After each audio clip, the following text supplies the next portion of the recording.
once you get to a certain state organizationally, you start to lose the values that you stand by because it just becomes too big to manage. And I think that's bullshit. You can grow something and still maintain a great livelihood, a great atmosphere, a great safe place to work for a lot of people. And I think that's my big driver is I want to prove the system wrong. I want to prove that statement wrong, that you're going to get too big, that you're not going to be able to do what we have right now.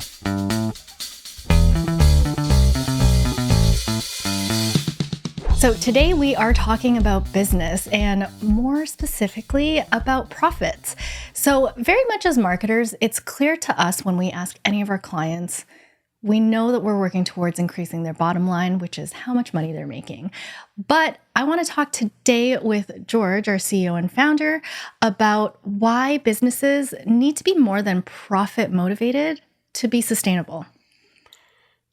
It's a good question. And I think it's a big one. It's an open-ended one, but we say to clients all the time, like, we know your business is more than your bottom line. The question is it for all businesses? I think it really comes down to the motivation of the business and who they're accountable for. And I say that for me, is profitability important? Of course. But why? For me, it's important because I'm accountable to myself here, and I'm accountable to the employees and my colleagues. I want to ultimately have a place where people feel confident coming into work every day, getting a sense of gratification that they're achieving something. You know, what better feedback do we get when a client thanks us for the work we've done and how it's impacted their business? So it may have impacted their business because we were able to grow their bottom line, which oftentimes becomes the case. How you choose to capitalize on those funds that are coming in, that revenue that's being generated, is the part that accountability comes in. And if I could distribute that here in an organization to better the lives of the individuals in this organization, that is my gratification. That's why bottom line, it's not just about bottom line. It's what you do with the bottom line growth. Yeah. I think, so I'm going to say something controversial. Go for it. That now I believe you and what you're saying. Like, I think we align well in our values. Like, I understand where you're coming from and like what you're getting at. Okay. I don't know if it's in like the way you've expressed it or like I didn't believe you before, but maybe about 2.5, 3 years ago, I simply was like, this is a profit motivated business. And I couldn't wrap my head around understanding what the greater values of it was. And just before this, we were like just talking, you know, with other staff that are in the office today about like believing what you're saying and bringing the baggage of like a previous organization or previous experiences with you and like how you understand things that are being told to you. Like now I'm like, okay, what George is saying is authentic. It's real. It's like what you mean what you say. But prior to that, like I don't know, I couldn't wrap my head around like that mission to grow your team and have more people on the team and have more people in-house and not contract out. Yeah, and my apologies. I don't know why. Well, no, not looking for an apology because I'm like almost like, God, what was it in the messaging that like we need to almost clear up? Because now that I fully understand you, I'm trying to pass that message on to the team as well, where things lead from the top, right? It's like I'm trying to communicate that to everyone that like, you know, you have education reimbursement. You will be granted your time off. We do take a human approach. You will be valued. There is transparency. We are a team. Like, how do we make it not seem like lip service or like what's behind all of it? I think the key is, like you said, it has to come from top down, but it has to be lived from top down. Yeah. So, you know, if I'm misbehaving or not following through on the beliefs and the values that we've communicated to our team, then I'm a hypocrite. It just makes me a hypocrite. So, you know, going back 2.5, 3 years, like you said, and perhaps the messaging wasn't clear. I think a lot of that exercise comes with maturity and learning how to communicate, which is something you and I have worked on, and you've helped me a lot through the years of like, how do you project a message? Because to this day, I still say stuff to you and to the team, and they're like, didn't you mean it this? And I'm like, yeah, that's exactly what I meant. They're like, okay, we have to change the nomenclature or the narrative of how you're saying it because it doesn't get interpreted that way. Right. And maybe generationally now it's even more complicated because there's ways to communicate, terms that are being used that are truthfully, sometimes I'm like, I'm not sure I understand what they're talking about. Mm-hmm. So perhaps that plays a role in it too. It's not to say that I've always been true to what I believed, which is enriching the lives of the people who've given their all here. And I'm a human being and I make mistakes. And oftentimes I even hear things that I'm like, where I question if I'm saying something wrong. And I'll give you an example. And I know you know this, or maybe you don't. But one time I was in a town hall, and growing up, the term that was used often was you're helping put food on people's tables. And I said that in one of my meetings with the team. And I'm like, I'm so proud that I'm able to help put food on your table. And that was misconstrued and twisted, almost like it was an insult. Like, how dare you suggest that you put food on my table? And by no means was I trying to demean anybody or to say that I'm literally feeding you food. It was just like, I take great pride that I've got this team of great people and so much intelligence here that I learn from daily, that it was like the way it was approached to me was like, you should have never said that. And I'm like, maybe I shouldn't have. But then maturity comes in. It's like, wait a second. Like, I by no means am I disparaging. I'm just proud that I have the ability to bring people in and then feel comfortable and confident and safe, which is a term that's being used a lot these days here, was new to me. What does that mean? Like safe? I'm just going to hurt you here. Yeah. But it's beyond that. It's psychological safety. Yeah. And like being able to provide that makes me feel very proud. So why would I not want to work in an environment like that if I am on the other end where I'm the employee? Why would I not want that for my employees? Yeah. Because I feel safe every day coming in. I feel like I can have a conversation with you anytime I want about work, life, and stuff, and all of the staff here for that matter. And that's a great fucking feeling, man. Yeah. I think so first on the communication and context, like we talked about this before, it's just like, if that's misinterpreted, we've just got to figure out a new way to communicate it so that your intent is really truly being put out there in the way that everyone is understanding what that value is versus like what it being misphrased, right? Yeah. Second to that, I think I want to dive more into values again, which is like the thing that keeps consistently coming up. So I think if like the interpretation from us or staff is like, okay, we work for a business that's like entirely for profit, then it makes any job kind of disposable in that sense. Like, it's just like, if I'm going to help this boss make money, if I'm going to do it here, I'm going to do it there, I might as well go to the place that makes me the most money, has the most benefits, has the most whatever. And that's essentially it. It's like the labor market right now is not lacking workers. It's lacking empathetic bosses and places that are willing to pay value, like the value that you're worth. What is it that you found has like resonated most in like talking about your values with the team and the size it's at now? The authenticity of the message and the follow through. I think, we have such a diverse age gap between our staff and different backgrounds, cultural, religious, whatever. But I feel like I could approach anybody here without the CEO hat on and feel intimidating, or for whatever reason. I don't feel like I need to behave a certain different way because I have a certain title. I feel like I like to be approachable, but I feel like a lot of the staff will approach me as well. That our value of trust and transparency. I think there's a lot of trust here. I think we've built a lot of trust here because we follow through on what we say, and that is more valuable to me than strictly bottom line. Mm-hmm. Growth is important. I can never, I'd be a hypocrite if I said I'm not interested in growth. You guys all know how busy we are. But I get excited because it's not that I'm going to pad my wallet and my bank account.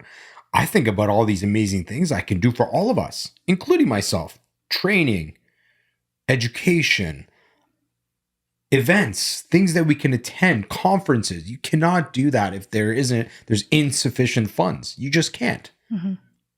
And unless you're willing to put the organization at risk, which puts the individuals here at risk, which I would not do. Mm-hmm. I'm not willing to put all of us at risk. I think like a long time ago, you have always said this, and this is the part where I'm like, I don't think I understood it until more recently, was like, you were always saying, I have a team. Like, I trust my team. I rely on my team. And I'm always going to tell my clients about this great team that I have. They can do anything. I believe in them and I'm invested in them. And this is like our value. On paper, it's invest in us and we'll invest in mm-hmm. you. But I don't think I truly understood it until like more recently, of like how much you are caring of like nurturing the people that are giving to this business. And that's like, I don't know, it only comes with time, I guess. Like I'm trying to communicate that in the same way. And I'm like, I don't even know how to like push that, because you've always said it. But what is it in you that you're like, I want to treat every staff member and nurture them and have them, continue to work for me? Like where does that come from for you? So I think probably in my upbringing, somewhere along the line, I think my mother was very much like, get educated. Everyone knows I immigrated to this country. English wasn't my first language. I take great pride in where I've been able to get to in terms of my ability to just communicate in English. But I've always had a curiosity to learn new things. Always. It's always been part of me. Like, you name it, I've probably tried it or explored it, tried to learn about it.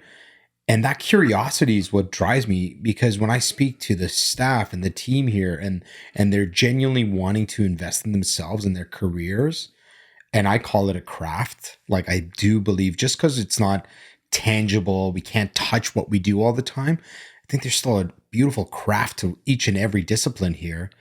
If somebody shows that desire and passion for their craft, I want to throw diesel into that fire and just, continue to motivate them to learn. Mm-hmm. Because they've expressed interest and they've expressed passion for what they do. And I love that. I want to be surrounded by people who are passionate about our industry, because we have so much we could offer. Mm-hmm. I think like, I hate to like point this out as like a radical way of thinking, but it's like, when you're saying, okay, I used to say something along the lines of like putting food on the table. I think there was a term you used to use before too, where it's like, we need to hire a new body. Like, right. We need a body in here. And we're also like, stop calling people bodies. Like, it's like so weird, right? Yeah. Like it's just odd to feel like, okay, we just need like a body, like someone to warm the space, warm like the bench warmer or something. So it was just like odd. But the reason I say like, I don't want to say it's radical is like, for you to say, I actually care about people and I want to invest in them, is the opposite of what most of us would consider has happened to us in our work experiences, which is that you're easily replaceable. Like, there's going to be someone else on the market. Like, we can pay someone less than what you're making, or you can find another job. And it's just like, it's all very interchangeable. That investment that you have in people here is, I don't know, like it's hard to figure out that someone truly believes that and they're not just saying it. From our scars from capitalism, like the corporate world and how it's treated a lot of us and spit us out. Yeah, I certainly can't speak to how each of you were treated in historic, organizations, or the way things have been handled in other organizations. I just know how how many places that I've worked and how I was treated. And I always had an appreciation of the people that got impacted by the decisions that were made. And I'd always feel sad, like when I saw people getting taken advantage of or mistreated or not given an opportunity when brilliant ideas would get thrown at a boardroom table in open conversation, but they would be dismissed because the individual's title was beneath their manager's title. And I'm not talking about being like subservient at all, or like it's just such a missed opportunity when you don't give everybody a voice. And it's not to say everyone's going to be vocal, because some people are just shy by nature. But I think if you work with them maybe one-on-one or get to know them on a personal level, there's just such an immense amount of knowledge that we all have. And why would we not, again, if you're curious and you're truly authentically interested in the individuals that are part of your organization, why would you not want to learn from them? Mm-hmm. What can you learn from them? I mean, those things are such a beautiful missed opportunities that I find happen so often. Mm-hmm. And I don't want that here. I'm like, gosh, I'm open to learning all the time. I don't care what your title is. I don't care. Mm-hmm. Like, that's neat. Like, you know, I wasn't the biggest, I'm most knowledgeable when it came to videography and equipment, but gosh, do I have fun conversations with Michael? Or, you know, when it comes to brand and voice and persona, having conversations with you, when it comes to coding and, you know, talking to the dev team on like new technique, it's just such an interesting thing to me. Mm-hmm. And I think when people feel invested, like they're being heard, Yeah. they'll put out their all, you know, they'll give it their all. And that ultimately helps everybody in the organization succeed. Well, I think we've talked in the past about being seen and heard, and then like versus being a number, right? Like being an employee number and then just being treated like you're a cog in a larger system. Now, I think the conversation that I was having with even the marketing team around this was like, okay, why does George want this growth?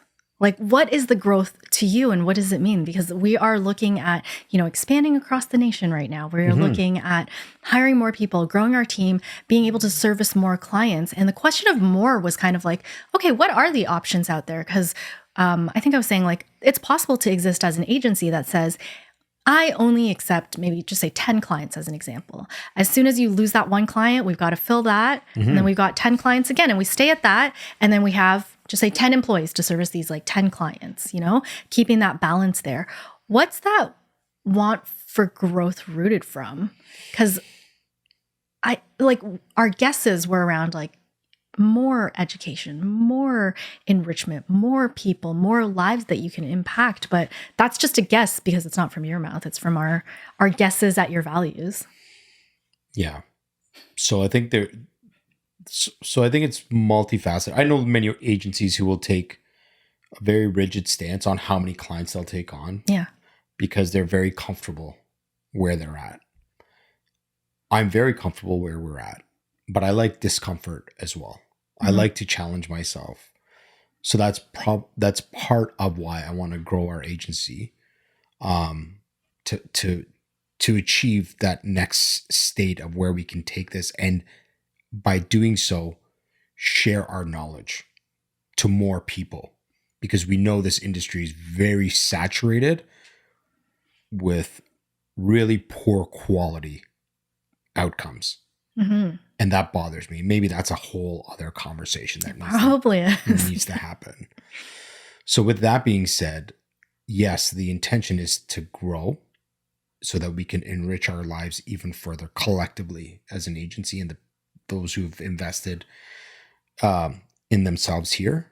There's another thing that I was thinking about this when we started talking about content.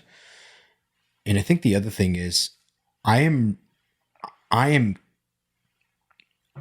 really curious, because I've heard this so many times, that once you get to a certain state organizationally, you start to lose the values that you stand by because it just becomes too big to manage. And I think that's bullshit.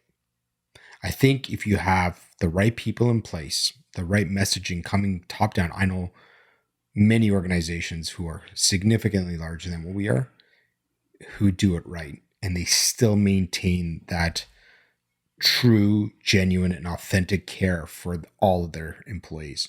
Yes, I might not have line of sight if we're at 500 people to every single employee. I might not be able to invest half an hour with every employee every month, but knowing that there are good management teams in place that understand the values of that organization and are, ensuring that we are true to those values, you can grow something and still maintain a great livelihood, a great atmosphere, a great safe place to work for a lot of people.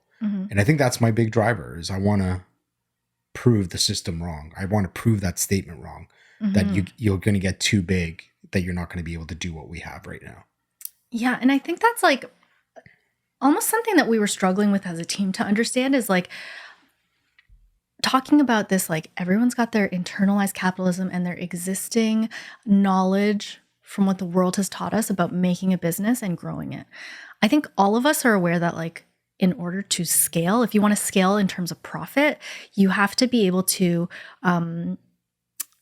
lessen the amount of time you're taking for creating a certain export, right? And I think deep ingrained in our PMO office, it's about if you want to scale, we have to either like charge more and do less or optimize our hours so that we can make more in that like profit bottom line area. But I don't think that aligns with what your vision is. And that's like the weird thing that we're all like, okay, for every client that we sell 10 hours to, we're going to need X number more employees to cover that. We're never going to be able to scale profit. But I don't think that's your mission. And that's like a little bit brain breaking for like when we were all talking about it, because we're like, no, like we have PMO because we're supposed to scale, and to scale we need to hire more people, but when you hire more people you need more clients. Like when does that end, right?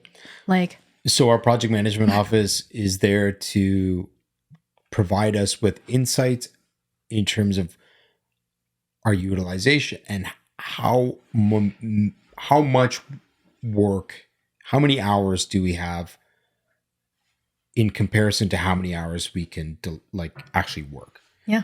So there are thresholds here, right? And we need to know those thresholds so that we're not assuming that person A or person B, we have 163.3 hours in a month. If we divide that, 2,080, 40 hours a week times 52, take away vacation time, it's about 163 hours.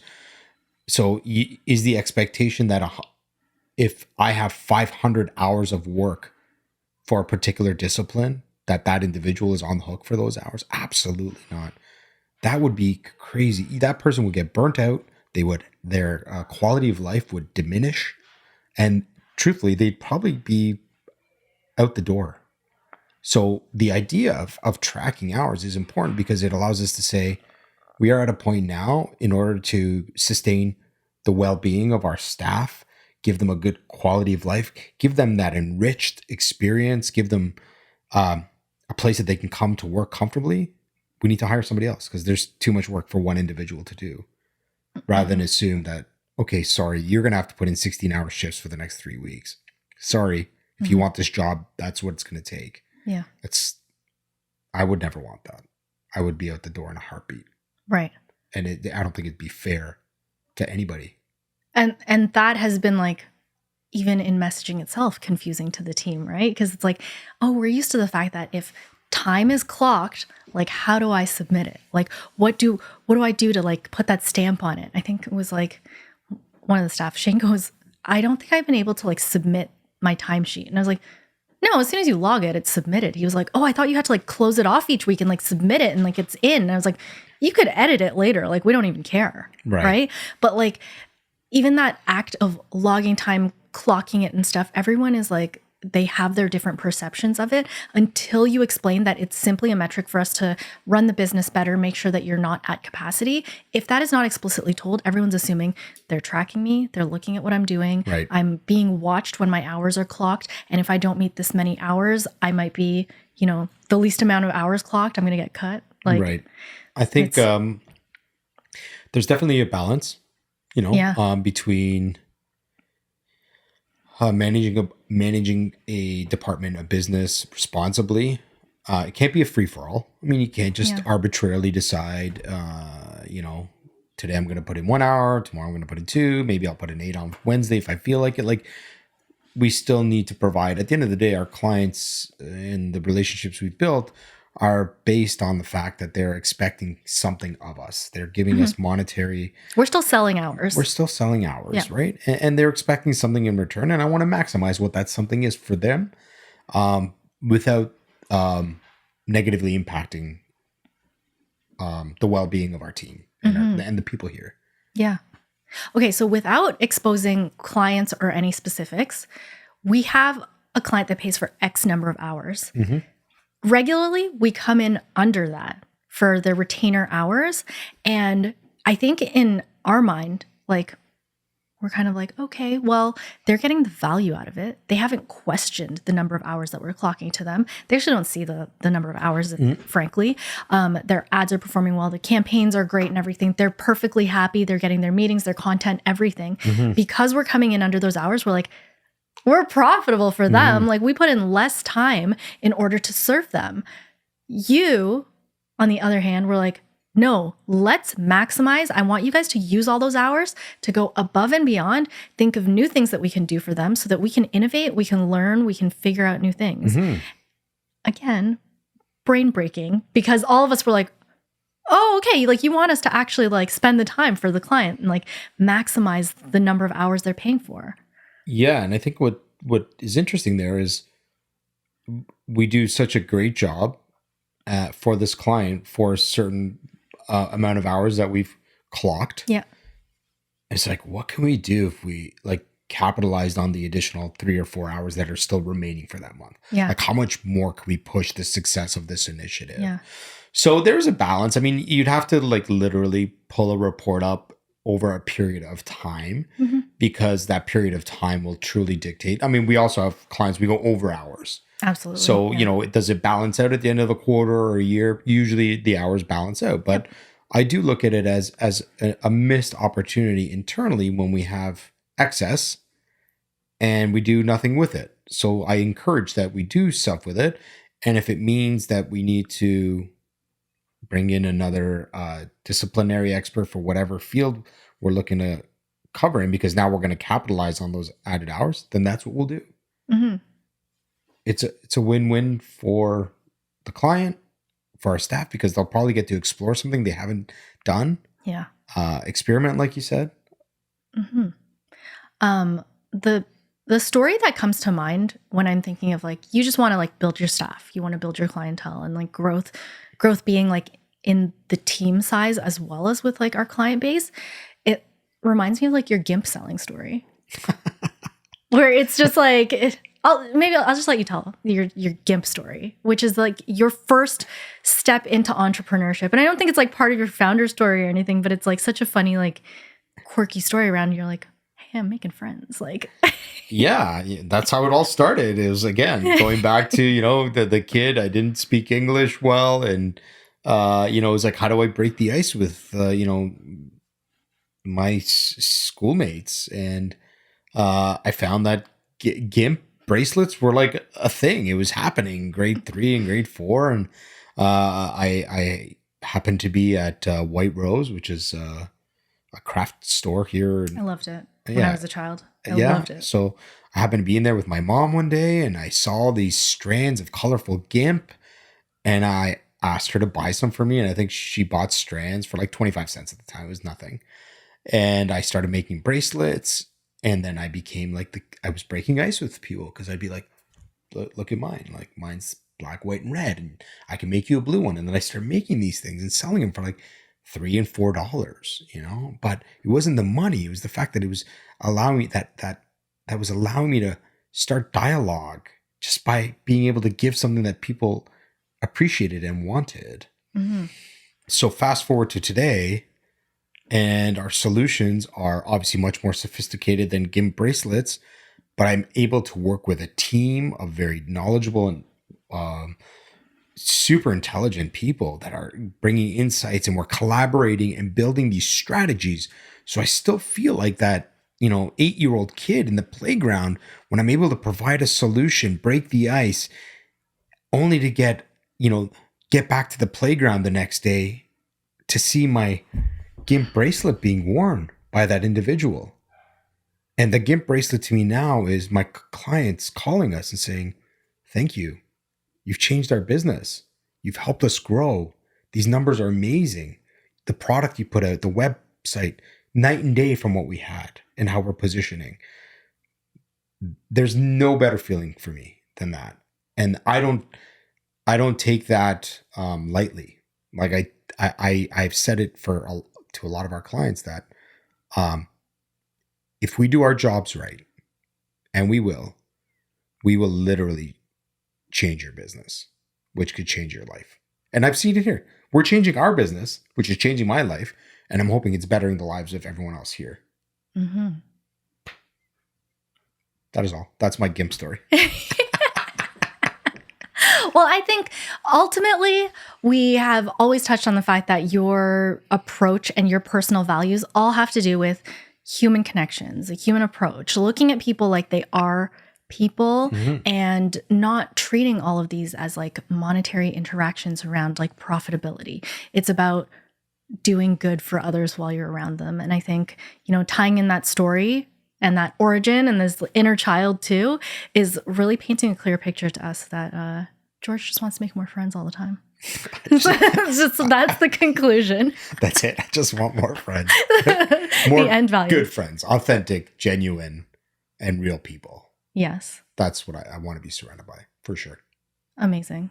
Well, it's a good enough conclusion for me to take to the team and pass that message along. Thank you. Thanks for the chat today. It was My pleasure. Awesome. Thank you. Thanks for watching this video today. If you liked what you saw, subscribe to our channel and like this video.